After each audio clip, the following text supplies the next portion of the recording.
Howdy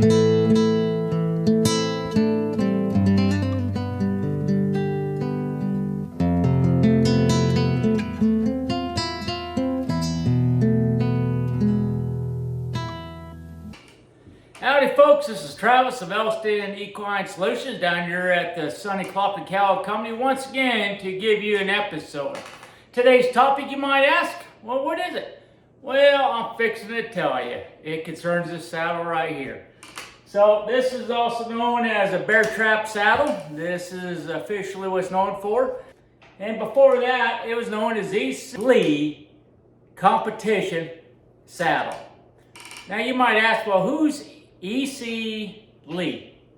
Well, I can tell you E.C. Lee stands for Emmett Cornelius, and his last name being Lee. So you can see with a handle like that, everybody just shorted down to E.C. Lee. And that was pretty commonplace, especially when he lived out by Fort Pierre, South Dakota. From the 1920s on to a little bit later, he had his own saddle catalog that he produced, and he would make saddles for whoever wanted them, cowboys, north to south.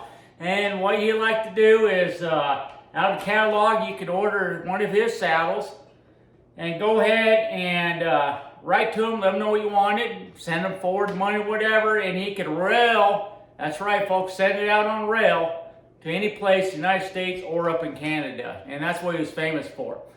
Now, you got to think, during that time, 1920s on up, we're building the sport of rodeo as you know it today. Rodeo has a great tradition back with ranches, and cowboys like to compete just naturally. You know, when you're bored, the cowboy, hey, I bet you I could beat you and outrace you this horse or that. Well, that's how racing came along. Or you might have a good bronc twister that says, I bet you I could ride that horse better than you. Gets on there, you know, so it evolved.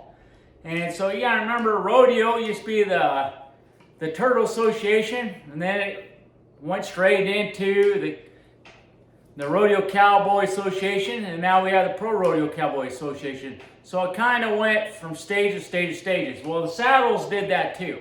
So out west in the 19th century, you had a lot of saddles, and went over to the 20th century, you had a lot of saddles, and cowboys were trying to compete with them.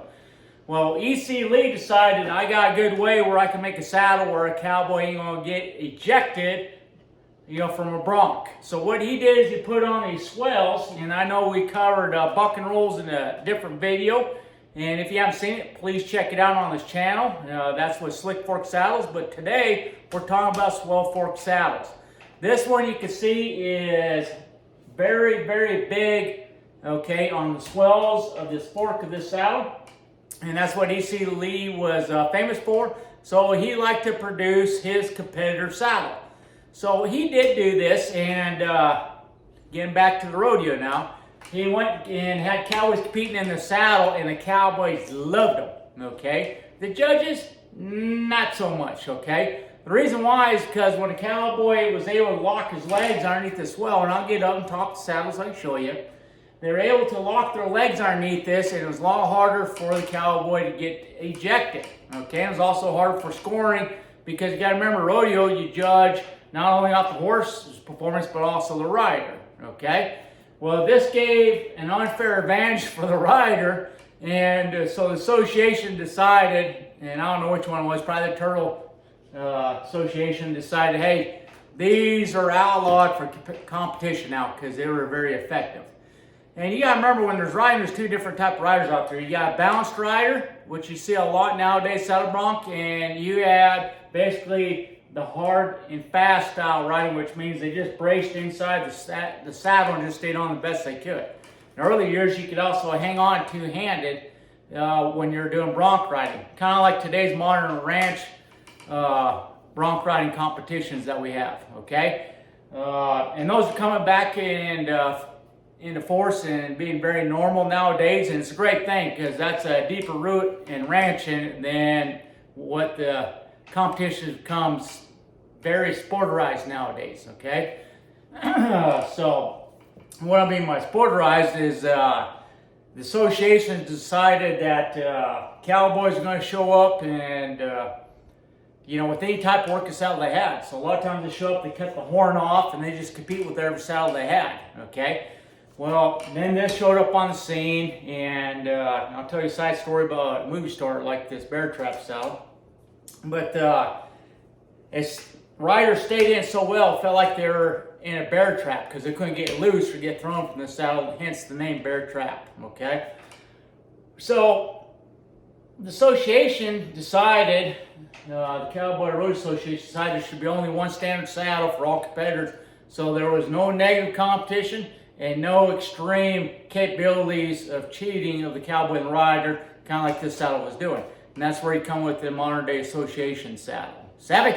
Okay. So, anyhow, back to this saddle. There was a cowboy named Ken Cooper. Ken Cooper was living west of St. Pierre and got me saddle, started competing and stuff, doing very well. Well, later on, this is a side note, but he became extremely popular in Hollywood, all right? So, you got Gene Autry, you did a couple westerns with him, you did some westerns, basically 1935, 36, he did a lot of films. One of them being the Arizona Raiders, another one Guns and Guitars, and he did another one known as Custer's Last Stand. So those are the three movies that he's real famous for. He got a lot of other shows, but those are the three top ones he's remembered for. And he's the one, that really made this really famous, okay? So today we just call them bear trap saddles. And my grandpa had one when I was a kid growing up. I remember him riding on one of these all the time. And most of the colder states, you got some cold back horses, and they definitely like to get to bucking, okay?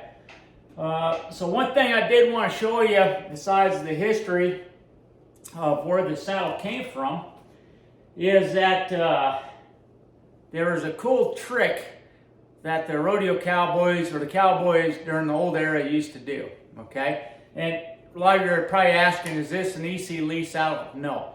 This was made during that time period though, all right, 1920s, 1930s, because this is a Helen Salary and Tent Company saddle, okay? So this is a very old saddle, and but what's pretty cool is if you look underneath the rigging, when these bear trap saddles were first made, they were actually made of centerfire rigging by E.C. Lee. And then, of course, states in the South wanted Texas style with double rigging, and that's basically what this one is. But what I'm getting at is one little cool trick that they used to do is they used to run the stirrup leathers in through the rigging. Okay, so you see the rigging ring right here.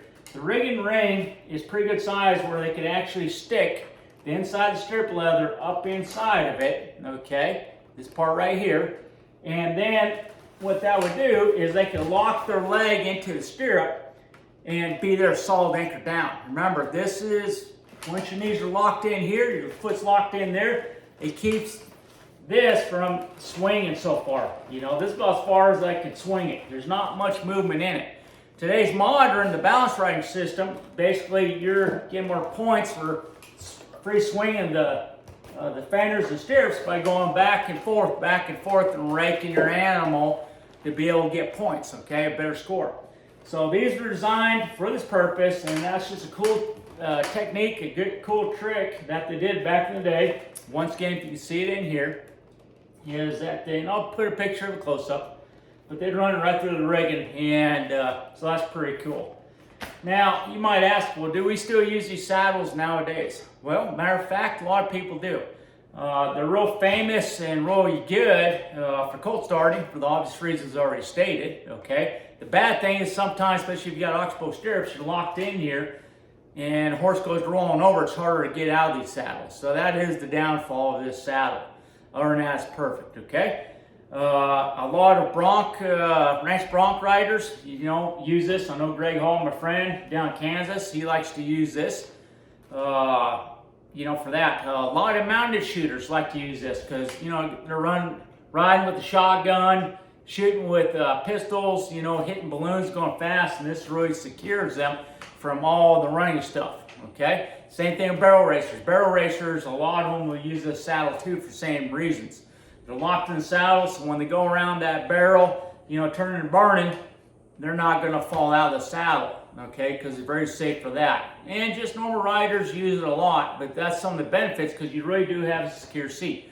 Now, some of the complaints that a lot of cowboys, cowgirls talk about is they feel like once they lock their legs in, they're not creating balance or developing bad habits. Well, you got to have discipline to be able to not lock your legs out. That's only for, guess what? When the horse is bucking, okay? So other than that, you can basically ride up and down.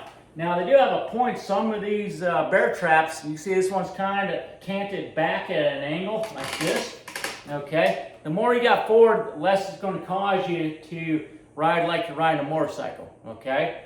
But I got pretty good distance in between where my knee is, and I'll show you here in a second. You'll see my leg action once I use it on the stand. And I do like it for cold starting myself. Now you're going to say, is it a good idea to go get an old saddle and use it for cold starting?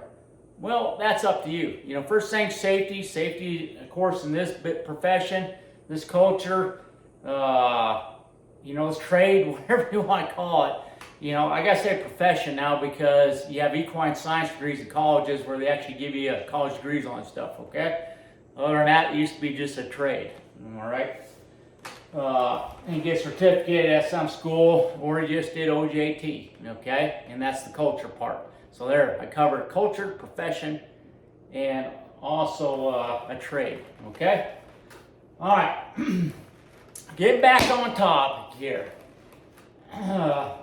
When it's older saddle, if you look at the gullet of a saddle that's older, like this one, that would be this location right here. You got to measure from the base here to the other side and see how many inches it is. The modern ones are a lot wider, okay? 6.5, sometimes wider horses 7 inches, versus the earlier ones are pretty much only about 5 inches diameter, boop, right here, okay?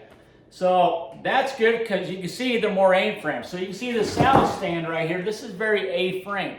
And you can see the saddle is actually staying in the degrees of this saddle stand that I made a long time ago, okay? So because this was an older saddle designed for older style horses, more modern horses are a lot bigger, a lot thicker, a lot more about everything, okay? They're more rounded on their backs, all right? So when you're going into town to go and get an old saddle, those are the things you got to look at. The good news is, though, the modern saddles are actually developed and designed for the modern horse, okay? So you can go to any saddle maker that's modern, they can make a saddle for you, customize it, and you'll have a modern bear trap saddle, okay? Now, I've done a lot of work with this saddle because I'm going to start using it for cold starting. Like I said, my other saddle is turned into a local saddlery, getting fixed. And I put a few, add-ons on here just to trick out my saddle, and I'm looking forward to using it. The older saddles do work on young colts. I don't ride a hard fast on them a lot because their bones, their bodies are still developing. So anyhow, that's a little bit of a history of the bear trap saddle here. Very cool, very neat indeed. And I guess I'll jump on it so you can see what I'm talking about with my legs locking in and the strip letters. So let me do that right now. All right, folks, so I'm up in the saddle. You can see I got quite a bit of difference right here. I can fit my whole hand through. Basically right here where the swell with the bear trap is, okay? And right in the center, I can actually do my normal 3 fingers between the back of the horn area and my pelvis. So this is pretty good. I got, my oxbow strips, and if I want to, because my strip leathers don't move, I can lock them into place, but more than likely than that, you can see my leg is locked underneath the swell of the saddle, okay? Bam. That doesn't take much. I can lock under, and I'm there. I'm locked in. I'm good to go. I can grab this if I want, and I am locked in, okay? And that's just how easy it is to get the job done. And I'll probably throw it on the horse here so you can kind of see me riding with the saddle and how it looks and how it rides out.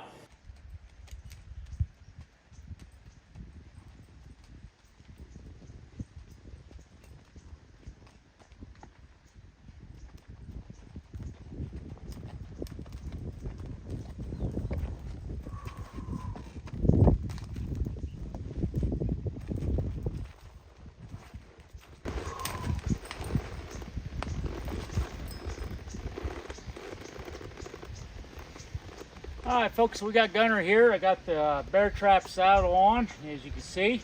Not really a buckaroo or California style tradition. It is a blended look, I guarantee you, and I assure you of that fact. So for you with eagle eyes identifying that and going to point out in the future, I beat you to it. Okay? Now remember, the whole reason we're talking about this is just a way of getting the job done, a way. And nice thing about it is I got the Texas rigging. Texas rigging means I have a back cinch and a front cinch. That's originally where it came from. You gotta remember, California was a buckaroo style, only had a center fire rigging. Okay, center fire meaning the rigging ring was all the way towards the center. All right, and the Calvary McClellan saddles are pretty much the same way. And the buckaroos Californians didn't have no swell forks. This is obviously a swell fork. We talked about that already. I do have my normal 3 fingers in between the fork and where the spot's supposed to be. I got a video on that, showing that on saddle fitting. But nice thing is I do have these swells that sweep back into a bear trap. It keeps me securely in place. And I can lock my leg right underneath there if stuff gets western. He's like, wait a minute, what's going on here? Okay, he's tuning in on me, waiting on a cue on what I want here. So anyhow, I can lock in. If I want to, I can grab the rope. And I got my oxbows and they are flexed underneath, and I look at my center place, obviously on a snaffle bit or a hackamore you can be hanging on with both hands. Okay, he's feeling the tension through my saddle right now while I'm demonstrating this. And I'm just going to let it out just to show you folks. And see, he's relaxing now. You don't feel the tension or bracing of myself, okay? And remember, that's part of the point. If good thing about balanced riders, they're in rhythm with the horse.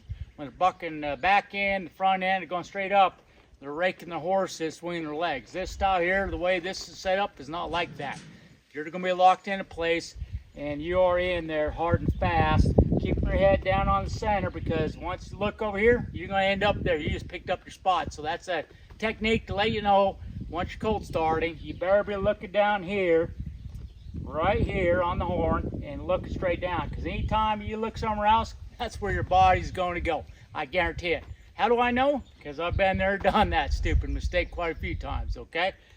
And if you go to a rodeo school, they'll tell you that for a fact. You always want to look right here in this position, okay? Chin down, looking down, both hands on there, and you're going in time and rhythm. So anyhow, I hope you liked this episode concerning the bear trap saddle and the rigging and the style. And please hit subscribe once again and like for this channel, because now you gain the knowledge to become the solution. Take care now. This is Travis saying adios.